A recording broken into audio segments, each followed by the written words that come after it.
చేతి నుండి పనిచేసే తల్లిదండ్రులకు అండగా నిలవాల్సిన వయసు, కానీ నేడు అదే యువకుడు మంచంపై ప్రాణాల కోసం పోరాడుతున్నాడు. పుట్టకతోనూ ఒకే కిడ్నీతో జన్మించిన ఎన్ ఫారూక్ ఇప్పుడు ఆ ఒక్క కిడ్నీ కూడా పనిచేయడం మానేసింది. నిన్నటి వరకు బట్టల షాప్లో పనిచేసిన ఫారూక్ కుటుంబానికి ఎంతో అండగా నిలిచాడు, కానీ నేడు చికిత్స కోసం ఎదురు చూస్తున్నాడు.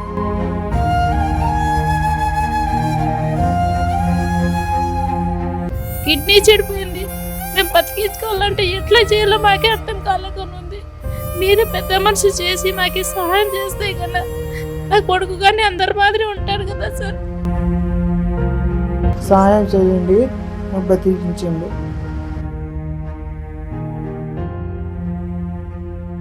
Welcome to Suman TV. నేను మీ శ్రీనివాసులు. పామిడి పట్టణంలో నివాసం ఉంటున్నటువంటి ఒక యువకుడు, వయసు 22 సంవత్సరాలు. చేతి నుండి పనిచేసే తల్లిదండ్రులకు అండగా నిలవాల్సిన వయసు, కానీ నేడు అదే యువకుడు మంచంపై ప్రాణాల కోసం పోరాడుతున్నాడు. పుట్టకతోనూ ఒకే కిడ్నీతో జన్మించిన ఎన్ ఫారూక్ ఇప్పుడు ఆ ఒక్క కిడ్నీ కూడా పనిచేయడం మానేసింది. నిన్నటి వరకు బట్టల షాప్లో పనిచేసిన ఫారూక్ కుటుంబానికి ఎంతో అండగా నిలిచాడు, కానీ నేడు చికిత్స కోసం ఎదురు చూస్తున్నాడు. ఒకవైపు కొడుకును కాపాడుకోవాలనే తపన తల్లిదండ్రులది, కానీ వైద్య ఖర్చుల భారం మరోవైపు. ఉపయోగిస్తున్న బాధ ఏమిటి, వారి కళ్ళల్లోని ఆవేదన ఏం చెప్తుంది, వారి మాటల్లో తెలుసుకునే ప్రయత్నం చేద్దాం. అమ్మ చెప్పండి, ఒకే కిడ్నీ ఉందనేసి ఫారూక్కి ఎప్పుడు తెలిసింది మీకు? మొన్న తెలిసింది సార్, కాళ్ళు వాపులు వచ్చినాయి, ముఖం వాసింది. డాక్టర్ దగ్గర పోయింటే ఒకటే కిడ్నీ ఉంది, అది కానీ చెడిపోయిందని చెప్పినారు సార్ డాక్టర్ వాళ్ళు. మాకు తెలియదు సార్, అంత పరిస్థితి రాలేదు, అది తెలుసుకునే వరకు పరిస్థితి రాలేదు. మొన్న పరిస్థితి వచ్చింది, అది అప్పుడు గడ్డకు పడింది సార్. అది గత 4 నెలలుగా అబ్బాయి ఆరోగ్య విషయంలో ఎలాంటి మార్పులు చూశారు మీరు? కాళ్ళు వాపులు వచ్చినాయి సార్.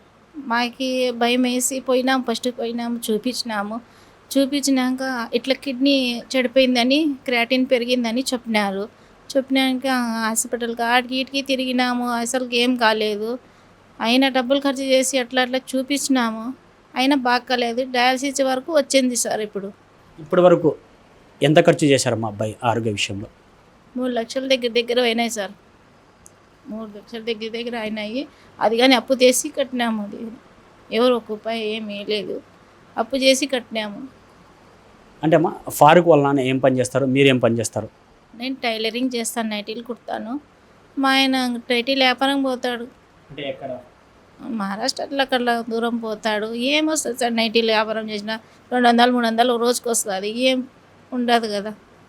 మా పరిస్థితి చాలా ఇదిగా ఉంది సార్. మాకు చెప్పలేము అసలు, మా బాధలు ఎట్లయితే చెప్పుకోలేము మేమైతే కన్నా. వైద్యులు ఏమని చెప్పారమ్మా మీకు? కిడ్నీ చెడిపోయింది అని చెప్పినారు సార్. అది రికవరీ అవుతాయి అంటే కాలేదు అని చెప్తున్నారు. వేరేది వేయాలని చెప్తున్నారు సార్ వాళ్ళు. ఖర్చు అవుతుంది అని చెప్పినారు. మేము చేసుకొని తినేవాళ్ళము. పిల్లోడు ఎగ్దం పడిపోయినాడు. మాకు కష్టపడి మాకు కానీ సాగుతాండే, ఇన్ని రోజులు బెల్దార్ పని చేస్తాండే, బట్టల షాప్లోకి పోతాండే, బండలు పడిసేకి పోతాండే, అన్నీ చేస్తాండే, బాగుండే, చలాకీగా బాగుండే. ఎగ్దం పడిపోయాయి సార్. ఇప్పట్లో ఎంత ఖర్చు చేశారు? ఈ డబ్బు కోసం మీరు పడుతున్న ఇబ్బందులు ఏంటి?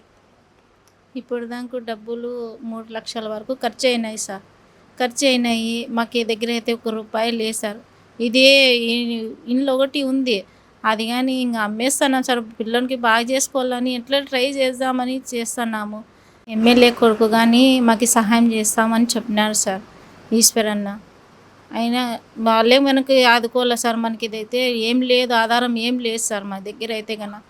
మేము ఉన్నాం, ఖాళీ మనసు లేకుంటే ఉన్నాం అంతే, కానీ అప్పులు ఆడేడ పీక్కొచ్చి మేము చాలా ఇది అయిపోతున్నాం సార్. మాకు చాలా బాధ అవుతుంది, మాకైతే ఉండగా అయిపోతున్నాం మా పరిస్థితి అసలుకి. ఇప్పుడు మీరు ఏం కోరుకుంటున్నారు?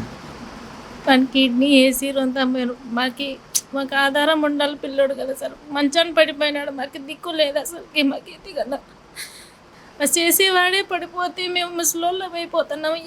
ఎవరు చూస్తారు సార్ మాకు పెద్దన్న? సహాయం చేయండి మాకు, వాడే మేమకి ఆధారము మాకు. కానీ మీరు సహాయం చేస్తే మా పిల్లలకి బతికించుకోగలము సార్. మీరు దాతలు మీరు చేస్తేనే మాకు పిల్లలు గడ్డకు పెడతారు సార్. మేము చిన్న అంగిడి కానీ పెట్టుకున్నాము సార్.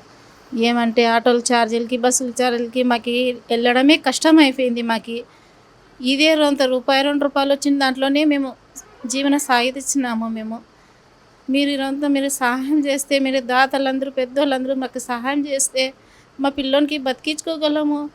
మేము కానీ సంతోషము అందరి మాదిరి మేము కానీ సంతోషంగా ఉండగలం సార్. మేము కానీ అందరి పిల్లలు చూస్తుంటే మాకు కానీ బాధ అనిపిస్తుంది మాకు కానీ. మగ పిల్లలు చూస్తా అంటే నా కొడుకు ఎట్లా ఎందుకు అయిపోయినాడని మాకు కానీ చాలా బాధ అయిపోతుంది. అసలు మనకి హార్ట్ ప్రాబ్లం వచ్చింది, ఊపిరితిత్తులో కానీ నీళ్ళు చేరుకున్నాయి, కిడ్నీ చెడిపోయింది. మేము బతికించుకోవాలంటే ఎట్లా చేయాలో మాకే అర్థం కాలేకనుంది. మీరు పెద్ద మనిషి చేసి మాకు సహాయం చేస్తే కన్నా నా కొడుకు కానీ అందరి మాదిరి ఉంటారు కదా సార్. సహాయం చేయండి, నాకు బతికించండి.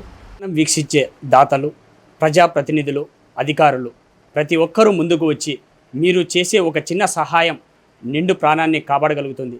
ప్రతి ఒక్కరూ సహాయం చేయాలని కోరుకుంటున్నాం.